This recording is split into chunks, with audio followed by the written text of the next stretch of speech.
everyone. What is up, boys and girls, Crockaholics from here and around the world? It's your boy, Kenneth the K-Rock Cline, coming to you with another exciting episode of Krocking, Locking, and Dropping with the K-Rock. That's me, says you, says whoever has an opportunity to deny me and my presence. But anyways, folks, we got a real interesting episode. It is officially Super Bowl week. Yes, the Super Bowl matchup that everyone has wanted to see. Well, by everyone, I think I'm talking about the NFL and all the secret people that go behind the back and not the fans. I mean, come on, really? The fans have their dream Super Bowl matchup, and unfortunately, this is not one of them. But I will get more into detail on that.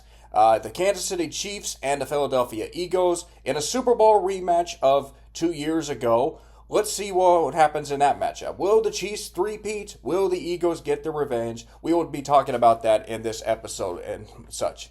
And then, folks, we had a massive trade that took place in the NBA. Luka Doncic is going to the Los Angeles Lakers in return for Anthony Davis. What? Yes. That's right. A big, massive trade has happened between the two teams. What exactly is going on? Why did this trade take place? I'm going to be giving out my thoughts on this trade in particular and what I think is going to be the outcome for both trades. Who do I think is going to end up winning this trade in particular? So, all that's being said, we're going to be talking Luka Doncic and we're going to be talking about the Super Bowl previews on this episode.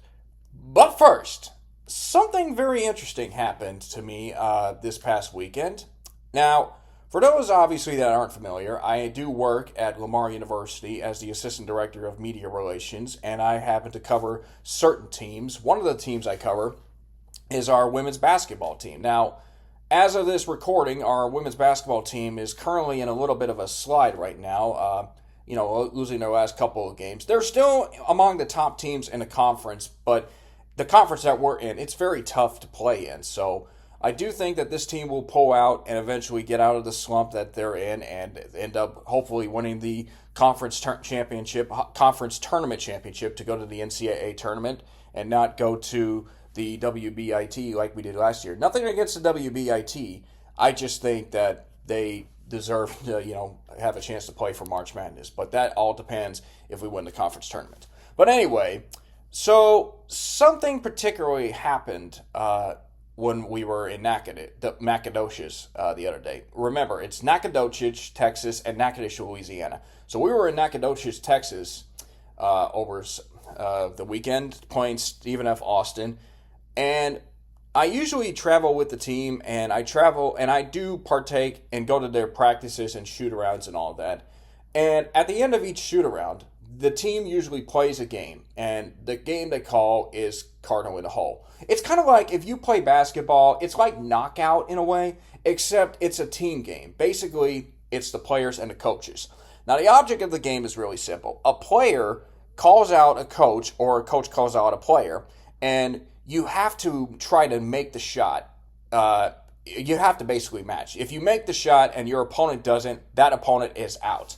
Whereas if you both make a shot, you get into a shootout until somebody misses and that person is out, and, so on and so forth, pretty much. So basically, the object is to try to eliminate each other team's players. And the last player, whoever has the most players at the end before one team ends up losing all of theirs, is the winner.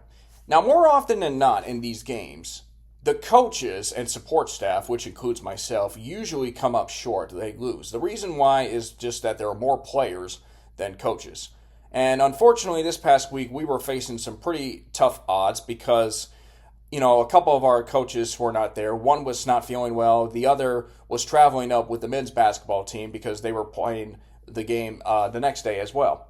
So realistically, it was 11 players against 5 coaches, maybe 6. I forget the number exactly. So we were facing some pretty difficult odds from a coaching perspective. The support staff perspective. Again, I'm not a coach. I'm just happen to be on the coaches team because I'm a support staff member. I guess you would call it that as well. Anyways, we play the game, and the coaches are getting knocked out one by one, but we are able to knock out some players, but, we're facing some difficult odds. Before long, It was 5 players and 1 member of the coaches team. And guess who was that member on the coaches team? Yep, you're listening to him right now. Now, I can play basketball. I mean, I'm not saying I'm like a professional or a great NBA college player. You know what I'm talking about. I mean, I can shoot the ball well. Some days I've had it, some days I don't. And, for some reason, that gym inside Natchitoches, like I was taking my warm-up shots before today, and I was hitting my shots for some reason. I'm thinking to myself, this is a pretty good gym to, knock down some shots and everything. And this might be a good day for me to have some good success. But you never know. You never know. I didn't think I was going to be facing a 5-on-1 situation. And I had a similar run of success against the women's basketball team a couple years ago when I first played. It ended up with me and 1 player from their team, and I ended up finishing second, losing for that team. So tough break. But anyways, I was facing a 5-on-1 deficit, and 1 player called me out. She took the shot and missed. I took the shot, swish. So she goes. Now it's 4-on-1. Next player takes a shot. She misses. I take the shot. Swish. Now it's 3-on-1. Next player takes the shot. She misses. I take the shot. Splash. It's now 2-on-1. And now everyone's like, uh-oh, this is a problem. This is a problem. Like, this is getting interesting. Then, of course, the next player takes the shot. Clang. I take my shot. Swish.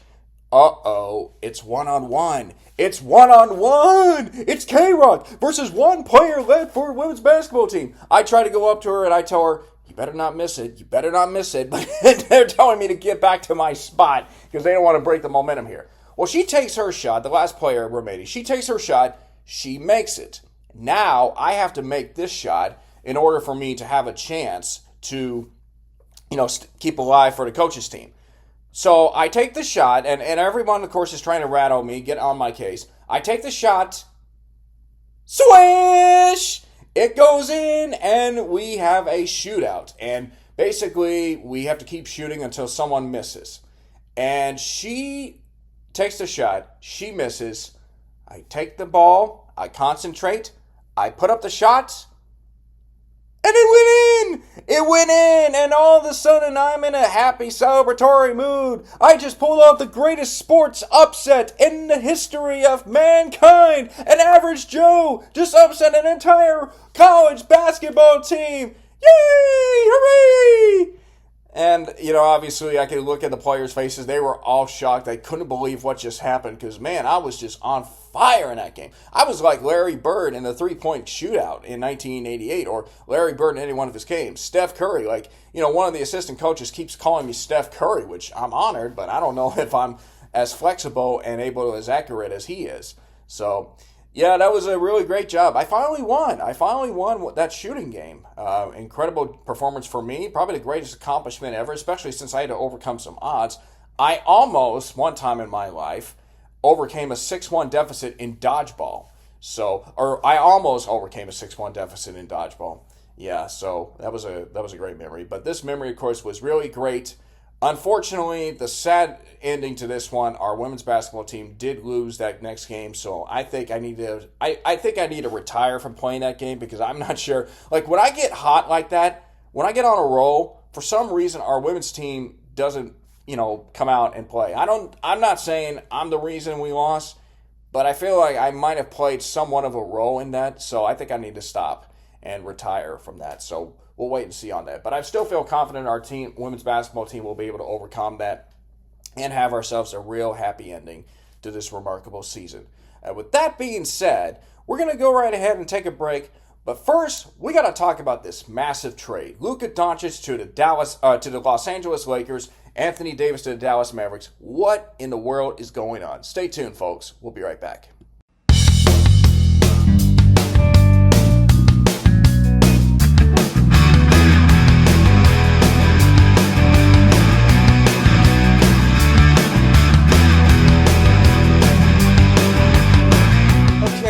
So, I just got back home after a disappointing road trip with our women's basketball team where we lost a couple of games.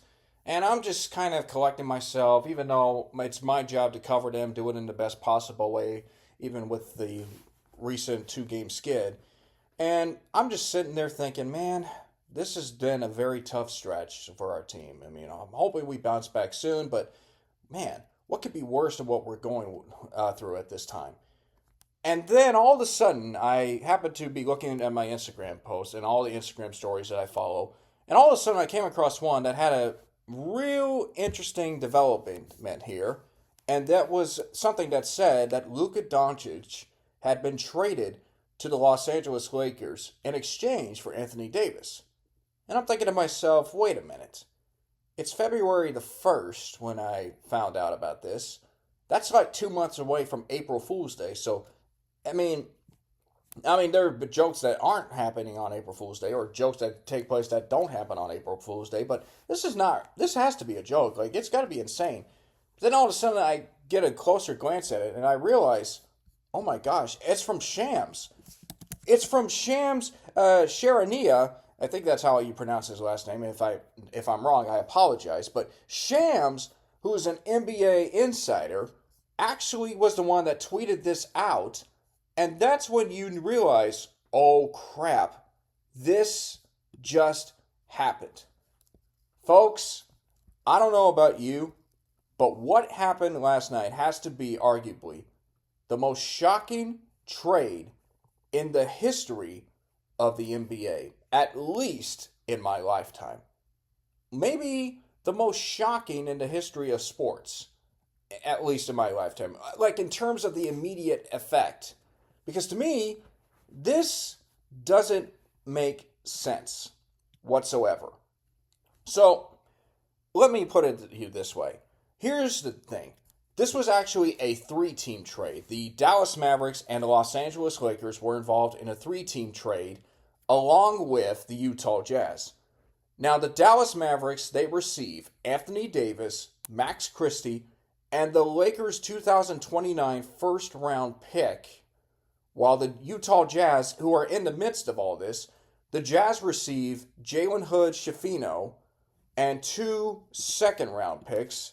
Now, Jalen Hood-Schifino, who had been a part of the Lakers, is now going to the Utah Jazz in a mix. So the Jazz really don't receive anything of significance, and they kind of are the third wheel in all this. But it's the Lakers who are the biggest shocker, because they not only receive Maxi Kleber, Markieff Morris, and Luka Doncic. But think about it this way, folks. The 2 biggest names in this trade are Anthony Davis and Luka Doncic. This is a kind of trade that 3 or 4 years ago would have made a lot of sense and would have sent a lot of shock value. But nowadays, this is a trade that sends you shock value, but it doesn't really have the same effect. Like, it's a trade that really doesn't make a whole lot of sense. Because let's remember, folks, Anthony Davis, as great of a player as he has been injury prone at times and has been very inconsistent to step up when, the Lakers have called to rely on him, even with LeBron James and company. But from Luka Doncic's perspective, the Dallas Mavericks are coming off an appearance in the NBA Finals. And you say to yourself, why? Why would the Dallas Mavericks decide to get rid of a guy that was expected to be the second coming of Dirk Nowitzki? Maybe better than Dirk Nowitzki. I mean, I don't get it. To me, this trade doesn't... It's really, really shocking when you think about it. Now, having said all that, I have read reports that there have been some issues with Luka Doncic, considering that he oftentimes comes into training camp out of shape and a little overweight, which is basically considering the fact that he has been injured, at least for some this year. And this year, he supposedly came in around 260, 270 pounds, and that has to be really concerning for any player, especially for a team that is looking to elevate themselves to potentially win an NBA championship. I mean, you got to remember the Dallas Mavericks were in the NBA Finals. They lost to the Boston Celtics, who arguably was one of the best teams in recent history. But you look at the Mavericks. The problem with Dallas was that, yes, Luka Doncic was the best player for the Mavericks, averaging 29 points in the NBA Finals. The second best player was Kyrie Irving, who averaged 19.8 at least. But then, like, nobody else was really stepping up. I mean, the Mavericks didn't have another go-to guy aside from those two players, whereas Boston, their starting five was averaging over 10 points per game. So that's the biggest reason why Boston won, was because of the depth and the talent that they had. So clearly, the Dallas Mavericks were a young team, but you figured, okay, hey, if we get at least, if we see them develop into a great team, they could be competing for a championship. And as much as I would not want to see that, I would hate to see that, being a Houston fan myself. I thought that was a real possibility. I thought going into the season, the Dallas Mavericks were going to be at least the top two, one of the top two teams. The other team, of course, being the Oklahoma City Thunder in the Western Conference. So I really thought the Mavericks were going to be a big threat. But as it turns out, Dallas is clearly not having their way to this point. You're looking at the standings right now. The Dallas Mavericks are currently, as of this recording, 26 and 23, but more than likely they'll be 26 and 24 because they were actually playing as of this podcast and they were getting it handed to them. They are down 91 to 46 at the halftime, which I think kind of shows you where their mindsets is because of the shocking trade of Luka Doncic to the Lakers. Of course, they're also playing Cleveland, who is, the best team in the Eastern Conference as of this podcast. But you think about this particular trade, like, I can understand what General Manager Nico Harrison is saying by making this trade, because he was quoted as saying that he believed that defense wins championships.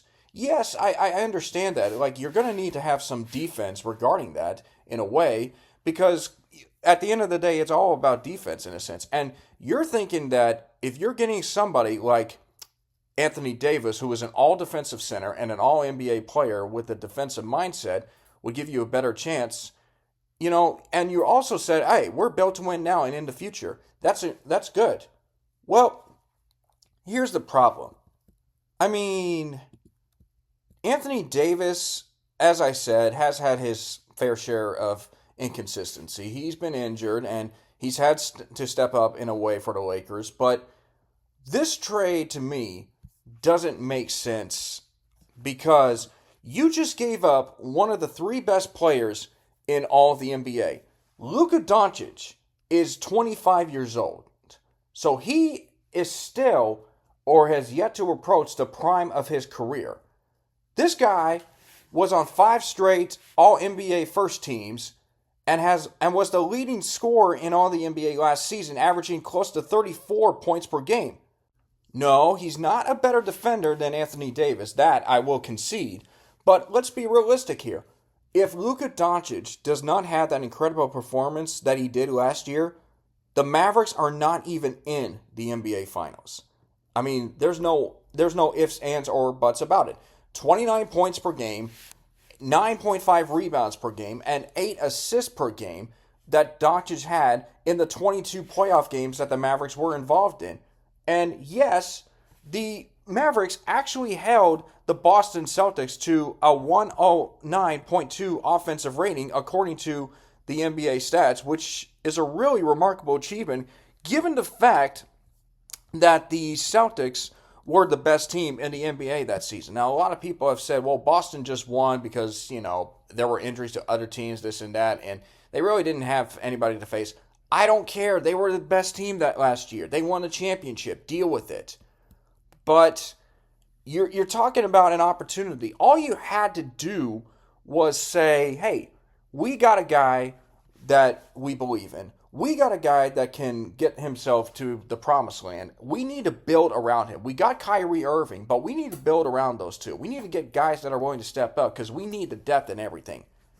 Now, obviously, things have not quite gone as according to the plan for the Dallas Mavericks because this January they ended up going 6-10. They've had some injuries, but they're still currently a play-in team if the playoffs were to start right now.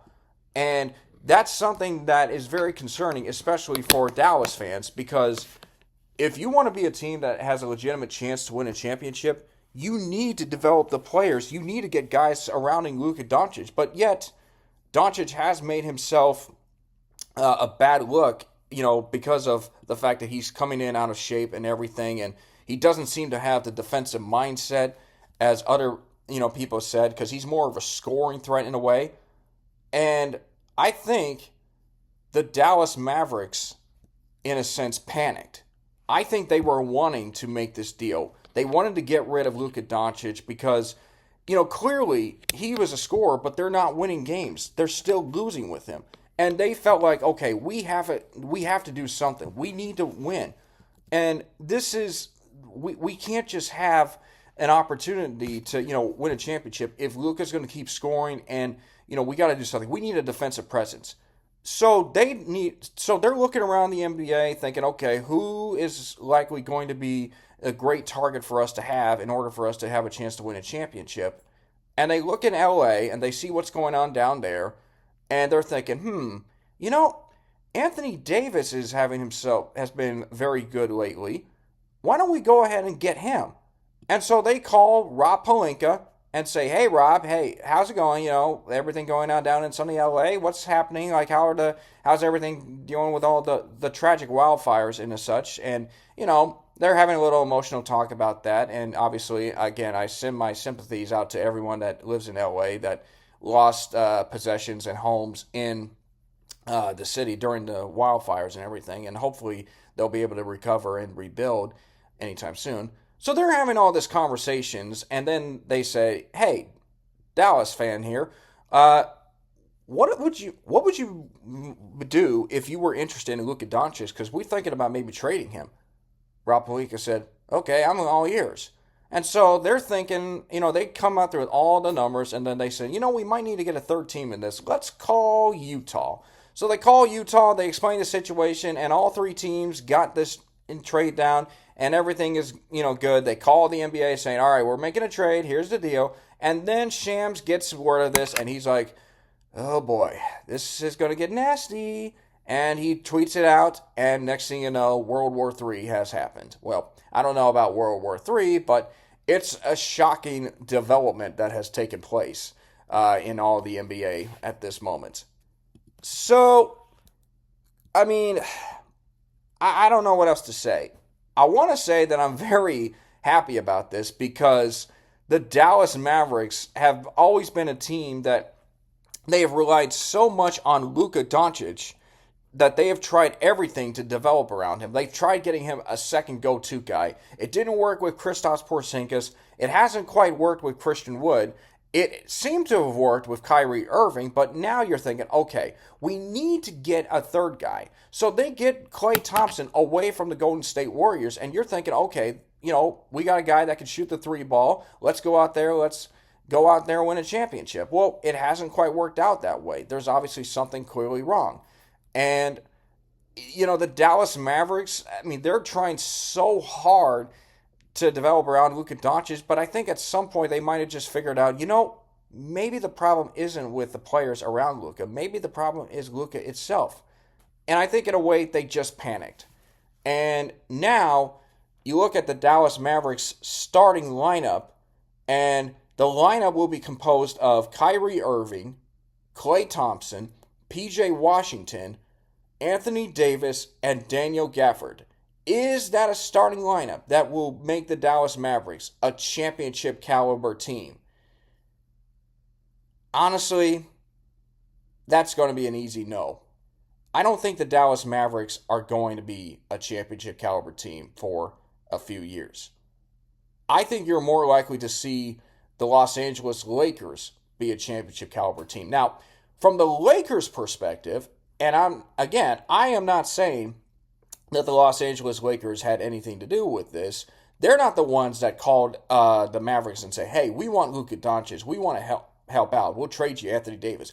I think they were surprised that Luka Doncic was actually available, that they were like, okay, well, what do you got for us? they're willing to pick up the contract of Luka Doncic, and clearly they are right now looking at themselves saying, I don't know what in the world happened, but we are clearly getting the better end of the deal.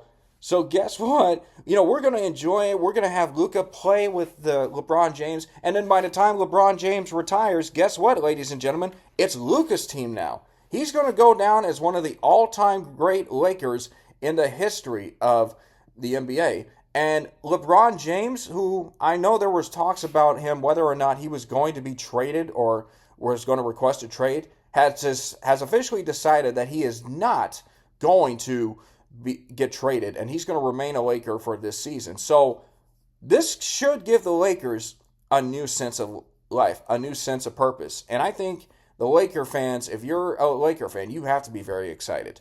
Now, looking at the Lakers now, they're currently in the number 5 seed of the NBA of the Western Conference at 28-19, which, by the way, I'm going to say this. J.J. Redick, the head coach of the Lakers, in spite of the criticisms that he got for taking a head coaching job without any NBA experience, that's pretty much a good job. The guy gets the Lakers to the number 5 seed, which I know for anybody with no coaching experience would definitely kill to have a team with a winning record and everything. Because there was a lot of people that were wondering if that was going to work out with the Lakers in a way. And I think we all thought that, a guy like Dan Hurley, who is still the coach of UConn, and they're having their issues down there, he was supposed to be a guy that was expected to be, the head coach of the Lakers, but then he decides he's going to stay back in Storrs, Connecticut. And, well, right now it looks like J.J. Redick is kind of winning the deal. Now, obviously, they're behind the Nuggets, they're behind the Grizzlies, and then you got Houston and Oklahoma City as the number 2 and 1 teams in the Western Conference. But the Lakers, with Luka Doncic, I think could put together a late surge. Now, this might not be a team that wins a championship, but I do think that with everything that the Lakers have, that should bring them back to being contenders for the foreseeable future. Because Luka Doncic, again, is 25 years old. He's in the prime of his career. And right now, it's looking as if the Lakers are the team that's going to win this trade. Because Anthony Davis, who is going to turn 32, is currently out with an ab injury, and he can opt out of his contract in 2027. So, I think the Dallas Mavericks clearly panicked. I think they were so desperate to do something to get themselves back to a championship that they decided to do a trade that is unforgivable, unforeseeable. Now, this is not the first time that a Dallas team has made a massive trade that has a lot of Dallas fans upset. The Dallas Cowboys, remember, they traded Herschel Walker to the Minnesota Vikings to get draft picks. And in exchange, which turned out to be the best thing for the Cowboys because they ended up using those picks to draft a team that won 3 Super Bowls in 4 years. So the Dallas Cowboys did something right. But I don't think this will have the same impact as what the Cowboys did. This is a shocking trade. You can't just trade a guy that's in the prime of his career that's expected to be the franchise player for somebody that, yeah, he's had a great career but has been injured lately. He's not the same player as he was in the past, even if he was brought in for defensive purposes. This is a trade you don't make. A few years ago, this trade makes sense. But now, it just doesn't. And I understand that there might have been people that say that Dallas Mavericks, were very upset with Luka and how he approached training camp and such. I think this is a real bad look. And I feel bad for Luka in a way because I know he probably had no idea that this was a trade that was going to happen, and I'm sure he's blindsided by all this. But I got to tell you what, Luka Doncic really has an opportunity to get some revenge because right now I feel like he's kind of getting the same treatment in a way as James Harden. Not saying that Harden, there's the differences or similarities between the two, but I mean, you got 2 scoring guys that hardly play defense and did come into training camp out of shape, but I think James Harden wanted to be traded out of Houston more so than Luka wanted to be traded out of Dallas. And I know Luka Doncic is going to be really, really upset the next time the Lakers go to Dallas. And let's see here. Do the Lakers actually play the Dallas Mavericks for the remainder of the season? Okay, so they're currently in February right now. February 25th, Dallas going to LA. That is going to be a big game for for all NBA fans. It's going to start at 9 o'clock Eastern time. And seeing if they actually have the Lakers going down to Dallas later on this season. April 9th, 6:30 p.m. LA is going to go to Dallas. That is going to be a marquee matchup. Those two games, Luka versus the Mavericks. Now, Mark Cuban, in a way, who has not been with the Mavericks ownership after he sold it, he said he was not involved in this. But listen, I'm pretty sure Mark Cuban is going to get a lot of heat, even though this wasn't his call. I'll tell you what, I could just imagine Mavericks fans going over to, him and saying, I don't know how you's done it, but I know you's done it. Yeah, it's a tough day to be a Mavericks fan. And I tell you what, Dallas, you're in sports purgatory because obviously you got the whole fiasco known as Jerry Jones and the Dallas Cowboys.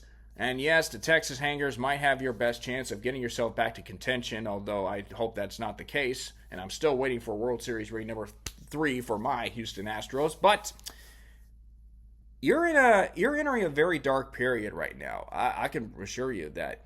And trust me, folks, I know what it's like to be in a dark period. I know Houston was in that dark period of sports back in 2020 when you had the whole Astros World Series, sign stealing stuff. You had James Harden and his refusal to play, and you had the Texans and Deshaun Watson and the whole masseuse thing, which it was bad. It was really bad, and I think we are trying to get ourselves out of that, and I think we have gotten out of it, but we're still kind of removing all the debris of that in a way, and I think we're going to have greater years. But Dallas fans, this is going to be a very tough period for you.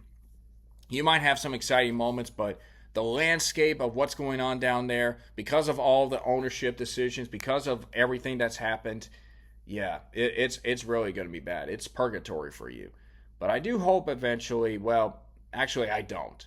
I hope you're stay there for a while just to, give Houston an opportunity to take advantage. And when you do come out, I hope you still find a way to lose to Houston sports teams. But in all seriousness, Dallas fans, I do sympathize with you because, man, I really like Luka. I thought he was going to be a real great asset for the Mavericks.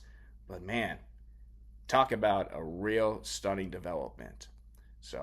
And speaking of stunning developments, well, our next segment, not a stunning development, but I got to tell you what. We got to talk about it. Super Bowl matchup. Chiefs, Eagles. What do I think is going to happen? Stay tuned. We'll be right back.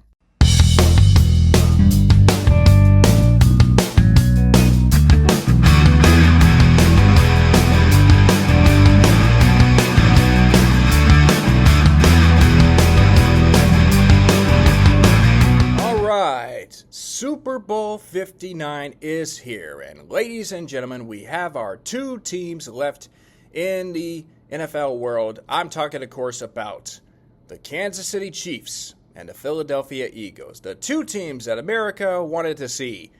Well, if by America you mean Kansas City, Missouri, Kansas City, Kansas, or Philadelphia, Pennsylvania, yeah. That America would be a small country if that were the case, because I'm pretty sure a lot of fans wanted to see the Detroit Lions, the Buffalo Bills compete in the Super Bowl, or if the Kansas City Chiefs were to have made the Super Bowl, they wanted to see Detroit, opportunity to knock them off. But unfortunately, we have ourselves a rematch of Super Bowl 59. And folks, there is a lot at stake. For the Kansas City Chiefs, they are looking to become the first team in the history of the NFL since the birth of the Super Bowl era to win 3 straight Super Bowls in a row. Now think about all the teams that have won back-to-back Super Bowls. The Green Bay Packers won the first 2 Super Bowls in 66 and 67, didn't make the playoffs in 68.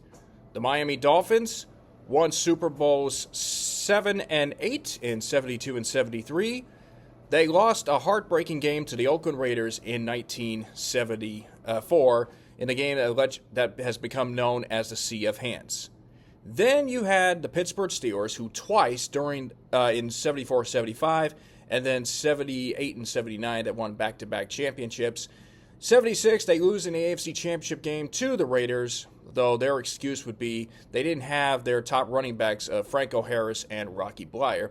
And then in 1979, they missed the playoffs. So they were unable to get themselves back into the Super Bowl form of the 1970s. The San Francisco 49ers in 1988 and 89 won back-to-back years. 1990, they looked to be on the verge of going back to the Super Bowl for the third consecutive year.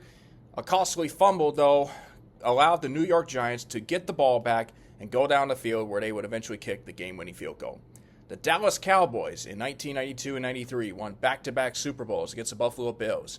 They get to the NFC Championship game in 1994. They lose to the San Francisco 49ers after beating them in the previous two seasons.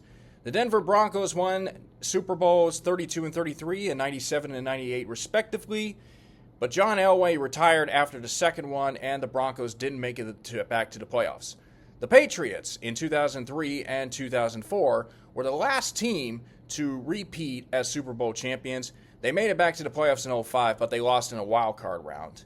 So, now you have the Kansas City Chiefs, who are looking to make some history, as they are the first team to have won back-to-back Super Bowls and made it back to the Super Bowl for the third consecutive year.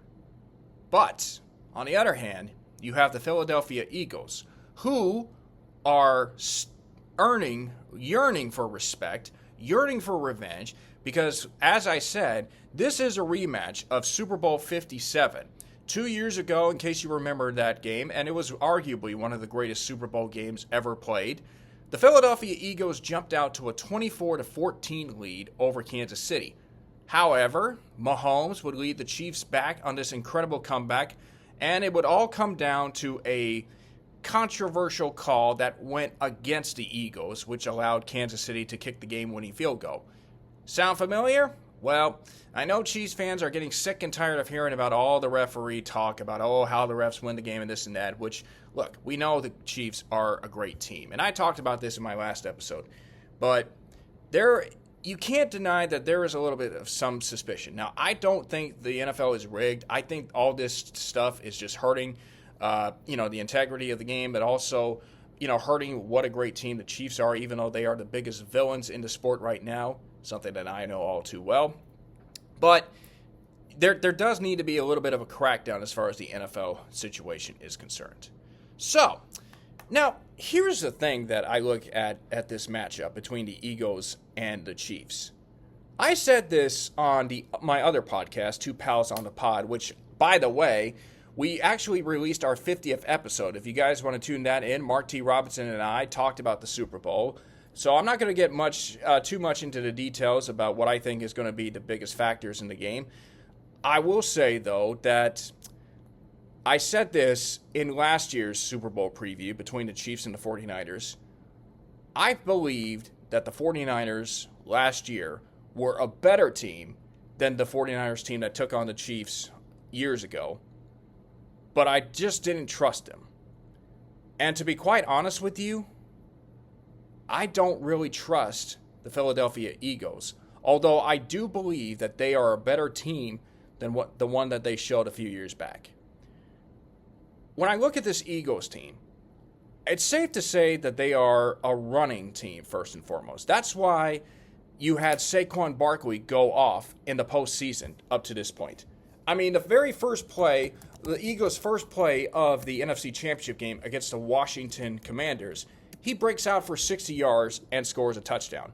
I mean, just look at the postseason that he has had up to this point. Against Green Bay, 25 rushing attempts, 119 yards. That's 4.8 yards per carry. And two receiving touchdowns, or two receptions, actually, I should say that. Not two receiving touchdowns, although that would be really remarkable. Then you got the game against the Rams. 26 rushing attempts for 205 yards. That's 7.9 yards per carry. 2 touchdowns rushing-wise. And then in the last game against Washington, 15 rushing attempts, 118 yards for 7.9 yards per carry, and 3 touchdowns. So the Eagles have really gotten the best out of Saquon Barkley. This is by far the best season he has had in his career. 13 touchdowns, 2,005 yards on 345 attempts.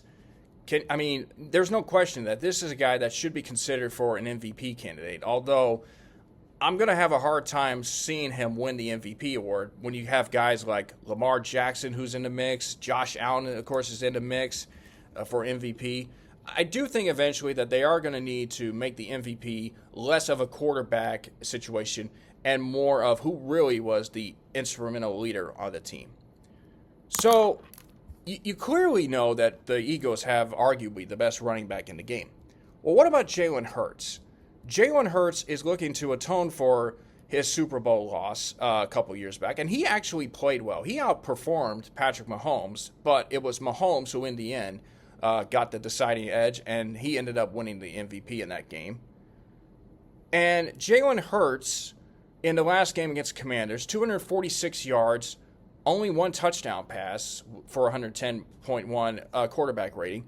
That's, of course, because Saquon Barkley was the main difference in that game, at least. And the Eagles' effective tush-push situation, that has been very lethal. And it somehow has continued to work out well in Philadelphia's favor. So my thing is with Philadelphia, on paper, I think that they're a better team than the Kansas City Chiefs. Because even though Kansas City finished with a 15-2 record, you can't really say it was the best 15-win team ever. I think that the 84 49ers and the 85 Bears and even the 98 Vikings, and I know the Vikings didn't win the Super Bowl that year, were better teams that have won 15 games in a single season. So Kansas City, they haven't really performed up to standards as have been the case for the past 2 years. But yet, they find ways to win games. And it all starts with Patrick Mahomes.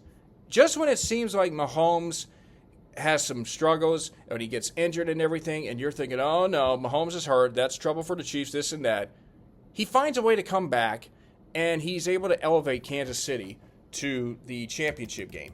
Now, of course, the Chiefs scored 32 points against the Buffalo Bills for the first time all season in which they scored 30 points, which is something that you don't normally expect. But clearly, they have all the momentum. They have everything going for them. And Patrick Mahomes is the biggest reason why. He had 177 yards against the Texans for one touchdown. Not his best game, but 245, one touchdown pass against the Buffalo Bills. That was a game in which, it just came down to the wire, another back and forth affair. I just think when you look at a guy like Patrick Mahomes, even if he doesn't have the greatest season ever, he has officially become the Michael Jordan of this era. What do I mean by that? Well, let me put it to you this way. If we were to look back at all the years that Michael Jordan was playing in the 1990s, and based on what he performed in the NBA Finals, we would be giving him the regular season award in all the 6 years that he played and led the Bulls to the championships. Jordan would have won the MVPs in 91, 92, and 96 and 98. So he won 4 of his 5 MVP awards. I want to say it was 4 of his 5 MVP awards, regular season-wise, in the 1990s. And, there's no question that Jordan arguably was the best player during those years. But even when other players step up and win MVP awards, Michael Jordan took it very personally. And Jordan, of course, won 6 championships, as we know. Patrick Mahomes, I don't want to say is on Michael Jordan's level. But based on his performance, based on his clutch ability to be a great quarterback, he has that in him. He has that killer instinct. He has that ability to look out and motivation. You think about his career. Patrick Mahomes grew up in a small Texas town who went to a college that had a great offense but was never able to play in a bowl game. And he's in the same draft class as Deshaun Watson, who arguably was the best quarterback coming into the draft. And, what happened? Mitchell Trubisky ended up going second to the Chicago Bears, and then Mahomes gets traded up. The Chiefs trade up to draft Mahomes at number 10, and then Watson gets traded for the Texans. And you're thinking, well, the Texans got lucky because Deshaun Watson's the best quarterback there. And Watson did have some good years with Houston, I will say that. But he was nowhere near Mahomes' level. And I just think with Patrick Mahomes, there is that ability for him to overcome any obstacle, any challenge, and he finds a way to get it done. And he proved that in the last Super Bowls that he played in. I mean, is there any clutch quarterback better than Patrick Mahomes? I don't think so. Now, this leads to another interesting question. Should Patrick Mahomes win this Super Bowl? He will be a 4-time Super Bowl champion. Only 3 other quarterbacks in the history of the game have won 4 or more Super Bowls. Terry Bradshaw, Joe Montana, and Tom Brady. Which leaves the question, does Patrick Mahomes deserve to be in a category of the GOAT debate? And I think, although I will admit I do have an opinion on this matter, if he wins a Super Bowl, he should be considered in the GOAT debate. Now, I still think he might need to win 1 more Super Bowl, maybe 2, for him to potentially eclipse Tom Brady. Because Tom Brady played 20 years in the NFL. And yeah, you can make a case that one of the knocks against Brady was that after he won 3 Super Bowls in his first 5 seasons in the NFL, there was a bit of a dry spell in which he never won a Super Bowl, even though he led the Patriots twice in between 2005 and 2013 to the Super Bowls. They just came up short, losing twice to Eli Manning and the New York Giants. Man, talk about some bad fortune there. But Brady did rebound to win 3 more Super Bowls, and, he ends up with 6, and then he goes on to Tampa, wins a 7th one there. So now Brady, of course, has more Super Bowls than any Super Bowl team that's won a Super Bowl. If Tom Brady were his own team, man, he'd be the greatest franchise ever in the history of the NFL, for that matter. But Patrick Mahomes has a chance to win his 4th. And he would do something that Brady hadn't done, and that's three-peat. How hard is it to three-peat? Well, I told you about all the teams that had a chance to three-peat, and they couldn't do it. So is there some pressure for the Kansas City Chiefs? You bet there is, because they're the favorites coming into the game. And they're taking on a Philadelphia team that is loaded and better equipped, better talented than the team that the Chiefs defeated a couple years ago. And they got a running back that can go AWOL if, the Chiefs can't stop them. So my thing is, there is a lot of pressure for Kansas City. But Patrick Mahomes has thrived in pressure. And him winning the Super Bowl this year will be able to get him in the GOAT conversation. And we can put this conversation in the same category as we do with Michael Jordan versus LeBron James. We can put this same category as, let's say, Mike Tyson versus Floyd Mayweather Jr. Or, Muhammad Ali versus Mike Tyson. We can put that in the same category as, well, I don't know if you could do that for baseball now because the best player in baseball is Shohei Ohtani. And then there were some years where Mike Trout was the best player. You might have thrown Bryce Harper in the mix at one time. But, it's just one of those things that this GOAT debate conversation, which is never resolved, and it's going to continue to be that way for the end of time, I think it's safe to say that Mahomes will be making it an interesting argument for the greatest quarterback of all time. Now, what happens for the rest of his career is going to be very telling because he's still in his 20s and he's about to enter the 30s where a lot of quarterbacks, I'm not saying they go off a cliff. They don't, but they do sort of get into a bit of a decline. Except for Tom Brady, who somehow continues to extend his stay longer than normal. But in essence, Mahomes is definitely going to enter that period, and that's going to make you question whether or not, he can continue the success. So, here's the thing. When I think about this Super Bowl, this matchup, everybody is probably going to be watching it because of the Chiefs, of Mahomes, of Travis Kelce, of Taylor Swift. And they're also going to watch it for the Eagles because of Saquon Barkley, Jalen Hurts, and a team that seemed like they were in a little bit of contention, had some contentious moments, but have managed to thrive, to rebound and get themselves to this position. The biggest question, though, is can the Eagles do something that my Texans and the Bills couldn't do? And that's beat the Kansas City Chiefs. I think the biggest question that we really should be asking ourselves here is who is going to beat the Kansas City Chiefs? Who can beat them? I think Philadelphia has a really good case to beat Kansas City. But there is one element that I think is going to be the biggest factor in this game. We hear it all the time about how much the Kansas City Chiefs get the benefit of calls going against them, this and that, and how it's rigged and everything. And look, a lot of teams, a lot of dynasties, they have to deal with that. They have to put up with other fans saying, oh, this game is rigged. It's, this is not fair. It's the other team it's their team's going to win instead of our team. Like, it's ridiculous. They get all the calls and breaks and that. Like, I get it. I've been there before.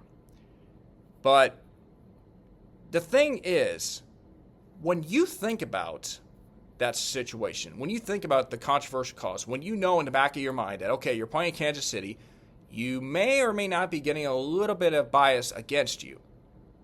That can play a big factor in how you play the game. And you go back to the divisional round game with the Chiefs and the Texans. The Texans, it was a tight game until the fourth quarter, but they had to deal with that.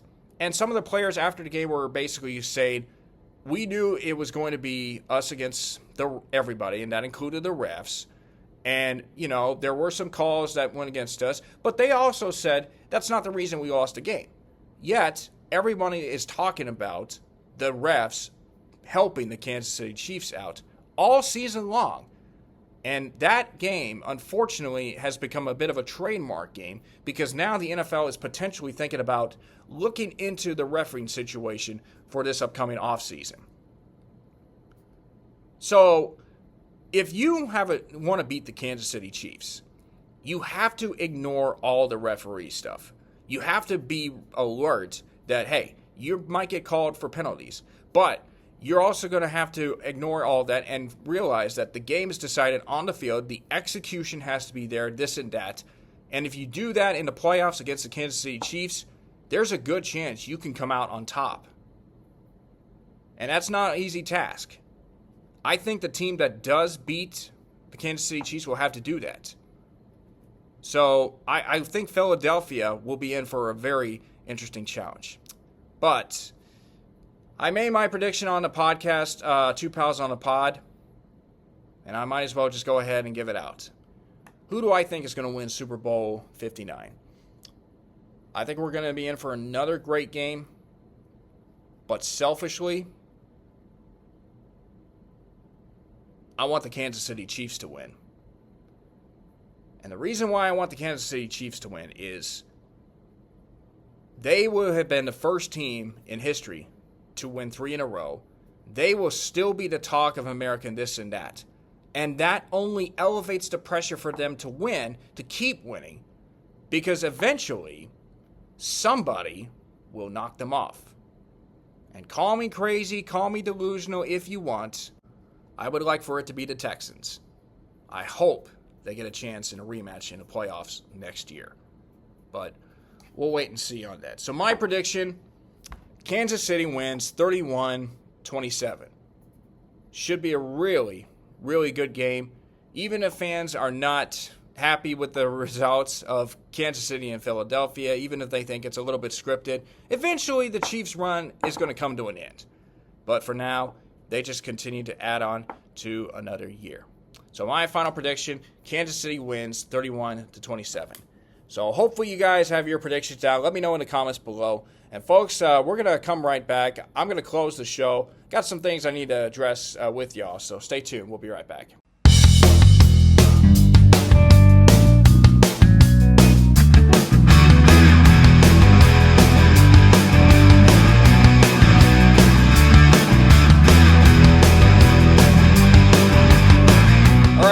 folks, another episode done of Krocking, Locking, and Dropping. I hope you guys enjoyed as well, and I hope you guys continue to listen to my podcast.